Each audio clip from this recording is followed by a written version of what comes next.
Datang pertanyaan lagi. Datang si petanya. Ini yang saya kurang senang itu. Bertanya tuh besok ya.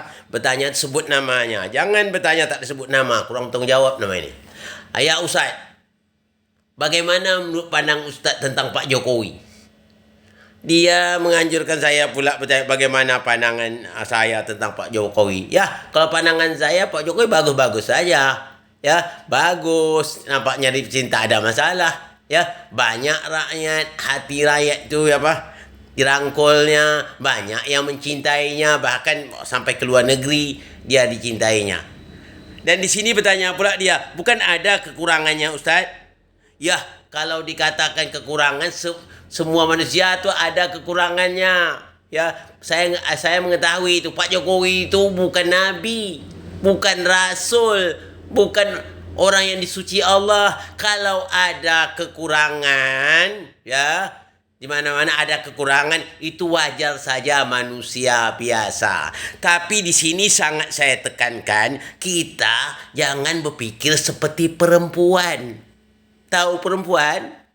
Perempuan itu, ya saya bilang ya, seorang suami itu bekerja keras, banting tulang, ya banting tulang, peras keringat, berjasa dengan keluarganya untuk kepentingan keluarga, ya mencari nafkah dan sebagainya. Satu saja kesilapan suaminya, dipandangnya tidak cocok dengan dia, semua kebaikan selama ini buat suami tidak ada nilai sama sekali. Bahkan dianggap suami itu tidak pernah berjasa sama sekali. Itu sifat perempuan. Jadi di sini saya sampaikan begitu juga. Jangan kita sebagai warga negara sifat kita seperti sifat perempuan. Ya, 1000 kebaikan Jokowi itu satu ada kesilapan, kita hilangkan 1000 kebaikan itu. Inilah tanda-tanda orang yang tidak bersyukur dengan Allah. Sebagaimana yang dikatakan oleh hadis Nabi, lam yaskurillah, lam yaskurinnas, wa lam yaskurillah. Barang siapa yang tidak mau berterima kasih manusia, berarti dia juga tidak berterima kasih kepada Allah. Lam yaskurinnas, wa lam yaskurillah. Dalam hadis. Yang dikatakan Jokowi ini ada silap, salah satu. Tak mungkinlah salah satu dan silap itu 1000 yang kebaikan yang dibuatnya kita lupakan. Itu nama kita orang tidak bersyukur namanya. Orang yang tidak berterima kasih kepada orang yang berjasa kepada kita. Orang berbuat baik kepada kita banyak. Satu silapnya kita hilangkan semuanya. Saya tak setuju seperti itu. Saya tidak membela siapa-siapa ya, maaf, saya tidak membela siapa-siapa. Saya paling tidak senang kalau ada orang ditindas. Kalau ada orang sesuatu tu dia pernah berjasa kita, satu tersilap dia, lalu kita anggap jasa ni tak ada, kita tindas dia. Itu perbuatan yang tidak diredha oleh Allah Subhanahu Wa Taala.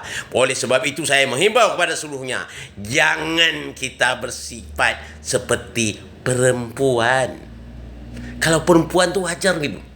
Ya, perempuan saya bayangkan tadi, suaminya banting tulang, peras keringat demi keluarganya. Satu saja kesalahan menurut dia pandangan suaminya, tidak ada nilai suaminya. Seolah-olah suaminya tidak pernah berbuat jasa sedikit pun dengan dia. Ini sifat yang tidak baik. Ya, tidak boleh kita ikuti sifat seperti ini.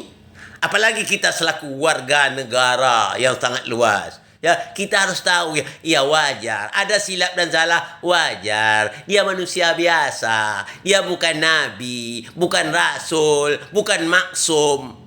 Itu makanya pikiran kita harus jernih, berlapang dada. Ya, kita ini tidak ada yang semuanya plus. Ada plus minusnya. Di sini kita plus, umpamanya di sini ada pula minusnya. Disitulah kita saling isi mengisi, ya. Di sini kosong, kita isi, ya.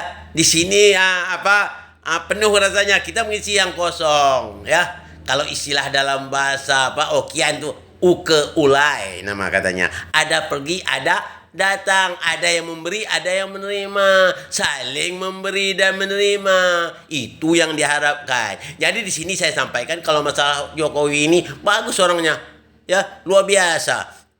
Kalau dulu saya masih kecil-kecil ya, masih kecil juga dulu. Waktu ke Jakarta yang tahu jalan tol yang ada di Jakarta sekarang merata jalan tol ada. Ada juga orang saya ngomong seperti itu marah dia. Ngapa? Itu jalan tol tuh kan kena ada uang. Iya jelas, dah ada uang dulu ada juga uang, tapi tak ada jalan tol. Kan gitu. Kita banyak-banyak bersyukur ya. Banyak-banyak bersyukur kepada orang telah berbuat baik kepada kita. Berterima kasih. Jangan kita kupur pula. Ini kata Nabi itu, orang pada umumnya orang perempuan suka kupur nikmat. Ya, nikmatnya dah banyak, kena satu kesilap dan salah, hilanglah jasa orang. Inilah manusia yang tidak bagus. Oleh sebab itu, para pendengar di mana saja berada, baik dalam maupun luar negeri, camkanlah perkataan saya ini, jangan kita seperti perempuan ya. Kalau mau kritik-kritik ini, nanti kalau seandainya kita ke depan bagaimana? Mampu enggak? Istilah orang Melayu kadang-kadang orang yang kritik-kritik seperti itu kadang-kadang suruh di ke depan tak bisa. Disuruh di belakang numit ya katanya. Itu paling bahaya. Jadi oleh sebab itu marilah kita banyak-banyak ya berterima kasih kepada Pak Jokowi yang betul-betul bekerja keras untuk negara ini ya. Kalau kita belum punya apa-apa sumbangsi kita kepada negara ini belum ada. Ya, kalau kita mau sumbangsi bukan harus jadi presiden saja, bukan hanya jadi RT saja, jadi masyarakat bisa kita sumbangsi kita kepada negara kalau kita mau, kalau kita punya ilmu, itu yang kita penting ya. Ini saya harapkan sekali ya. Mudah-mudahan apa yang saya sampaikan ini ada manfaat bagi kita semua ya. Mohon maaf dari segala kekurangan. Wabillahi taufiq wal hidayah. Assalamualaikum warahmatullahi wabarakatuh.